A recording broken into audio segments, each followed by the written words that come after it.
What's up, everybody? It is Matt Modi with OddsJam, and for this video, I'm talking play-in game between the Pelicans versus the Spurs. So, of all of the four play-in games, this one is probably the least exciting one.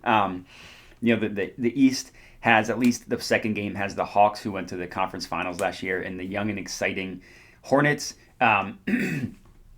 This game, really not much intrigue to it. You kind of assume the team that wins this game will lose in the next round to the loser of the Timberwolves versus Clippers, but still some exciting individual talent on these teams, at least. The Pelicans started off the year horribly, but if you isolate them from December 1st on or January 1st on, they're pretty much a 500 team, so they're not terrible.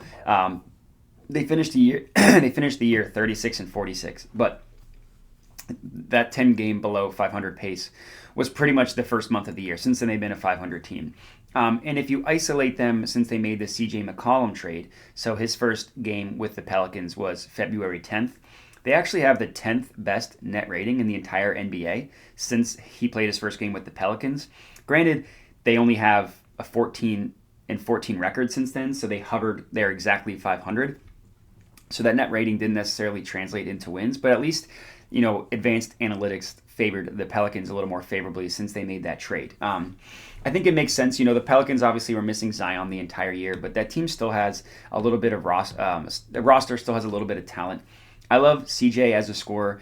Valanciunas has a solid center. Around them, they have. I like Josh Hart before they traded him away. I was a big fan of him. I like Devontae Graham, even though he never really was able to step up. He never really showed as good as he was since that 1 year with the Hornets. He's kind of been disappointing ever since, but he's a solid young player. And I love rookie Herb Jones. I think he's great. He had a great year defensively, and his jump shot, still a little bit of a question mark, but came on a little bit recently. So at least you have some exciting trends for the Pelicans, not necessarily this year, but for the future, assuming Zion will ever come back. And then the Spurs, pretty much the definition of mediocrity, if not slightly worse than mediocrity. They finished the year 14 games below 500, but that same span, if you isolate it from February 10th and on, really not a huge marker for the Spurs. I mean, they traded Derek White around the trade deadline. That hurt their team as opposed to helping it, but they're 14 and 13 since that same span where the Pelicans are 14 and 14. Granted, net rating is pretty significantly worse. They have 19th in net rating in the entire NBA in that span, but at least they got some wins under their belt. They had an easy schedule to end the year, which is how they beat out the just fumbling mockery Lakers for the 10 seed. And they have some intriguing talent. I love DeJounte Murray. I think he's great. Devin Vassell's good. Keldon Johnson's good. Jakob Poeltl is solid. So like the Pelicans, they have some exciting things to look forward to, but as specifically this playoff run, not much. I think, like I said, the winner of this game will probably get blasted in the next round, the next game.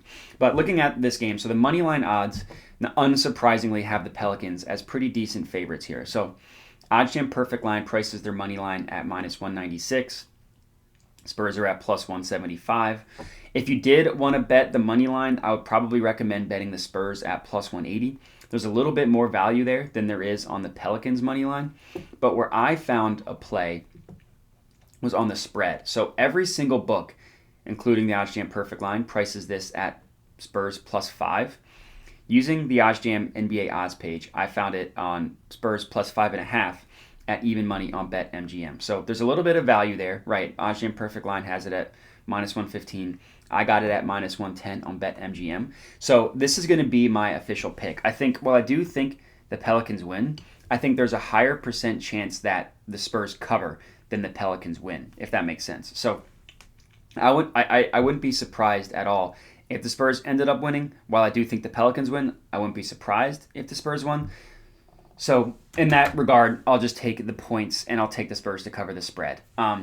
What I'm doing now is just adding this to my bet tracker, something that OddsJam offers for free, a free bet tracker. It's an amazingly helpful tool. You need to be able to understand just if you're profitable or not, and regardless of if you are or if you're not, you need to understand what you're doing right, what you're doing wrong, and the OddsJam bet tracker is the best tracker on the market, and it gives you insights to so much regarding your betting history that can really help you become a more profitable sports bettor. But for this one, like I said, I'm putting it on the Spurs plus 5.5, minus 110 on BetMGM. The total, I was ready to take the over in this game, but because these two teams are better on offense and they and especially the Spurs play at a fast pace, but the total's all the way up at 228.5, 229, and there's actually more value on the under, so I ended up just sitting that one out. I ended up having a no play on the total, so my only official play for this game is Spurs plus 5.5. Couple things to note before I hop off. Number one, you see all these sports books up here. These are all the sports books that are legal in Virginia. So if you check out the description of this video, you'll see a bunch of links, right? And you'll see the sports book and you'll see the sign up bonus next to that.